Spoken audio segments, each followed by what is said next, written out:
धीर्धयनं श्रवणपटे अतिवरा महावाक्य जनार्दन सच्चिदानन्दत्वं शरणं व्रजेश यादवेन्द्रं दयादाता पुण्डरीक्षाशीर्षसागरशयनं कमलनयनं नमस्तुते नमामि श्रीहरि। धैर्य से जिसको धारण किया जाता है, कर्णपटुओं से जिनका पान किया जाता है, ऐसे सच्चिदानंद भगवान श्री यादवेंद्र सरकार को मैं नित्य ही चिंतन करता हूँ, नमन करता हूँ। जिनको नमन करने से मंगलादि मंगल तो हो ही जाते हैं, साथ ही में बहुत बड़ा बल मिलता है मनुष्य। हे ब्रजेश माँ के बिहारी, नंद के नंदन तेरी बलिहारी, तेरी शरण रहे सारे पांडव, तेरी कृपा हमेशा बनी रहे। हम दास रहें तेरे चरणों के, भक्ति अंतर मन बनी रहे। बिगड़े नहीं बात और लाज मेरी, हे कृष्ण सुनो फरियाद मेरी। ये संकट पांडव पर आया, इसका हल कर दो कृष्ण अभी। क्या कष्ट आए हैं पांडवों पर और कैसे इन्हें हटाए हम। वो मार्ग हमें बतला दो कृष्ण, हम शरण तुम्हारी आए हम। भगवान श्री कृष्ण की पांडव स्तुति कर रहे हैं। अर्जुन बड़ा दुखी होकर के कुरुक्षेत्र के मैदान में चुपचाप खड़ा हुआ भगवान कृष्ण की ओर देख रहा है। और कृष्ण से अर्जुन ने पूछा, महाराज कर्मों की प्रधानता है, कर्म प्रधान विश्व करी राखा, जैसे कर्म वैसे फल चाखा। तो हम पांडवों से ऐसे कौन से अशुभ कर्म हो गए जिन कर्मों का दंड हमें आप हमारे सब कुछ होते हुए भी आपके सामने भोगना पड़ रहा है, और आप हमारे साथ फिर भी खड़े हुए हैं। तो हे दीनानाथ भगवान श्री कृष्ण, अर्जुन आपसे ये जानना चाहता है कि कोई कर्म अभागा भीगर हो और अशुभ कर्म फल छाया हो, तो ऐसा क्या शुभ कर्म करे जो दुख ये देह हटाया हो। सारे दुख हट जाए पल में, सारे सुख मिल जाए पल में, और अशुभ कर्म सब नष्ट हो, भगवान कृपा मिल जाए हमें। तब बोले यदुनंदन और देने लगे जवाब, हे अर्जुन ये जगत सब माया मोह का ख्वाब। अर्जुन ये सारा संसार माया और मोह का एक ख्वाब है, एक सपना है, शून्य का सार है। और इस सार में आप सुख और दुख की अनुभूतियां में उलझे हुए हो। 84 लाख योनियों में ये आत्मा उलझी हुई है। सारे ब्रह्मांड मेरे शरीर में उलझे हुए हैं और मैं शेष शैया पर उलझा हुआ हूं, और पूरा त्रिलोक मेरी तरफ आकर्षित है कि सुलझाएगा तो नारायण ही सुलझाएगा। क्षीर सागर में शयन करे नारायण भगवान, और चार चतुर्भुज रूप है उनका, लक्ष्मी उनकी शान। नारद घंटा ध्वनि करे बैठे ऋषि संतान, पंख विहार गरुड़ करे ऐसी बैकुंठ की शान। तो बताओ भगवान विष्णु कहां उलझे हुए हैं? पूरा त्रिलोक उलझा हुआ है।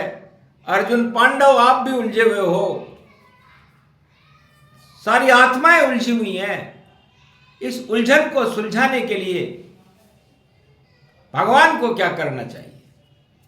और वो मैं इस महाभारत के युद्ध में, कुरुक्षेत्र मैदान में, हे अर्जुन, सबके सामने करके दिखाऊंगा कि उलझन बड़ी है सामने, सेना खड़ी 1000, 18 अक्षौणी सेना और 5 पांडव मेरे द्वार। मेरे साथ 5 पांडव हैं, उधर 18 अक्षौणी सेना है। किसमें उलझे हुए हैं? सत्ता के मोह में उलझे हैं, और युद्ध को सभी तैयार खड़े। भगवान से कोई नहीं प्यार करे, अपने को ही भगवान कहे।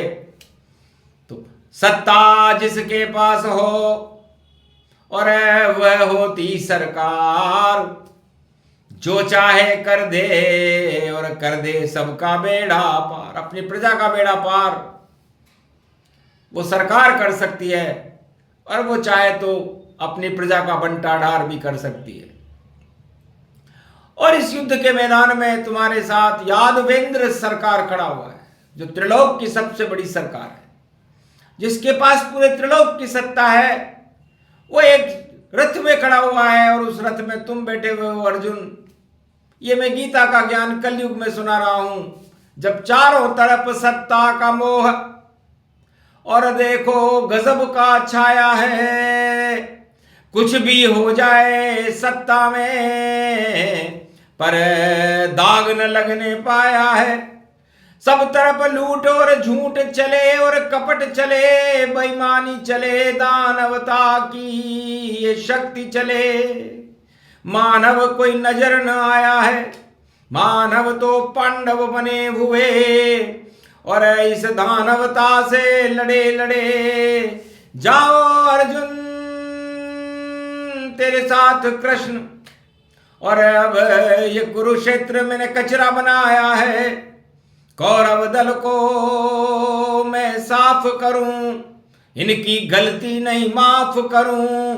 इस भारत से, कुरुक्षेत्र से मैंने इनका राज हटाया है। इस कारण श्री कृष्ण कलयुग में भी देखो धरती पर आया है, अर्जुन को साथ में लाया है और रथ में उसे बिठाया है। ये सब मेरी ही माया है, जिसे सत्ता समझ न पाया है। ये सत्य रूप व्यापक तन है, श्री कृष्ण यहां प्रगटाया है। अगहन का महीना है देखो, और गौरव पांडव पाया है। तो एक ही साबुन है गीता, जिसे कृष्ण बना कर लाए हैं। जहां भी लग जाए ये साबुन, सारे ही दाग हटाए हैं। तो जाओ अर्जुन साबुन को और धो लो अपनी देह, और गूंगे का गुड़ है गीता, कर लो इससे स्नेह। ये गीता है अर्जुन, गूंगे का गुड़ है। यदि किसी गूंगे व्यक्ति को गुड़ खिला दिया जाए और उससे पूछा जाए कि आनंद आया या दुख हुआ, तो वह बताने में असक्षम रहेगा कि ये गूंगे का स्वाद कैसा है। यही हालत विश्व के राष्ट्राध्यक्षों की है, यही हालत संसार की प्रजा की है कि उन्हें यदि हम गीता का ज्ञान सुना भी दें तो वह उसका स्वाद जानने में असक्षम है। यही अज्ञानता का स्वरूप है, इसे सत्ता कहते हैं। और सत्य एक अनुभूत योग है, एक साक्ष्य योग है, एक ऐसा साबुन है जो किसी भी आत्मा के मेल को, कर्मों को, पापों को धो सकता है। इस कारण साबुन गीता बन गई और धो रहा हूं मैं पांडव को, और मेल निकलने लगा यहां, और कौरव मेल समापन को। तो कौरव दल में मेल है इतना, और हटे हटाए नाय, और गीता गौरव ज्ञान है, सुने मेल हट जाए। तो 18 दिन तक, नवरात्रा भी 9 दिन का होता है, लेकिन ये गीता हमने दुगनी कर दी, क्योंकि 9 दिन तो तुम्हारे पाप हटाने में लगेंगे, और 9 दिन तुम्हें तुम्हारी आत्मा को साफ करने में लगेंगे। तो 9 और 9 का जोड़ 18 होता है। 18 दिन में हम इस आपकी आत्मा की साफ सफाई करेंगे, और जब आत्मा की साफ सफाई हो जाएगी तो तुम्हें उस आत्मा में प्रकाश नजर आने लगेगा। वह प्रकाश ही गीता का ज्ञान है, वही कृष्ण का स्वरूप है, और वही अज्ञानता के अंधकार को हटाने वाली अनुभूति है। इसलिए हे अर्जुन, तेरे प्रश्न का जवाब देने के लिए भगवान कृष्ण कलयुग में खड़े हुए तुझे अनुभूत योग दे रहे हैं, सांख्य योग दे रहे हैं, और गीता को समझा रहे हैं जैसे एक बच्चे को एक माता पिता समझाते हैं, उसका गुरु समझाता है, तब जाकर के उसे अ अनार वाला, आ आम वाला लिखना आता है। तो साबुन का मतलब है, सा का मतलब होता है साक्षात, और बू का मतलब होता है सामने जितनी भी बुराइयां हैं न उन बुराइयों को नकार दो, उसे ग्रहण मत करो। तो जो आंखों के सामने दिखे बुराई जाए अर्जुन उसे नकार दो, तो पाप सभी हट जाए। तो गीता साबुन बन गई, धो रही सारे मेल, 18 दिन तक चले महाभारत में खेल। ये सूक्ष्म ये प्रसंग सुनावा, गौरव ज्ञान रूप प्रगटावा। गीता सुना रहे हैं कृष्णा, हटा रहे पांडव की तृष्णा। कुरुक्षेत्र गति व्यापक पावा, भारत धर्म क्षेत्र बन जावा। कलयुग है कलिकाल समाना, सत्ता मोह अंध में जाना। अंधे अंधा ठेलिया दोनों कूप पड़न, और जितने राजा जगत के बोले मनहूं गणंत। मन गणंत बातें राजा बोल रहे, जिसका न कोई और है, न कोई छोर है, न कोई उद्देश्य है। उद्देश्यहीन बातें जब राष्ट्राध्यक्ष करने लग जाए तो घोर अंधकार इस संसार में फैल जाता है, और उस सत्ता का ही पतन हो जाता है जो उस अज्ञानता को फैलाने में अग्रगण्य रहते हैं, और सत्य का प्रकाश करने अवतार आ जाता है।